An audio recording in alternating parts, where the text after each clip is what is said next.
No battery lasts forever, and that includes the one in your key fob. But fortunately, replacing it is easier than you think. All you need is a small flat blade screwdriver and a new battery. In this case, a CR2450 3-volt. Insert a small flat blade screwdriver into the slot on the bottom of the key fob and carefully pry the cover slightly open. Continue this process around the perimeter of the fob until you can use your fingers to remove the cover completely. Now, use the screwdriver to pry out the old battery. Insert a new battery with the positive pole facing up.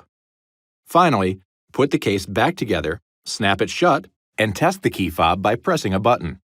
If the LED light blinks, you're good to go. This video is not intended to take the place of your owner's manual.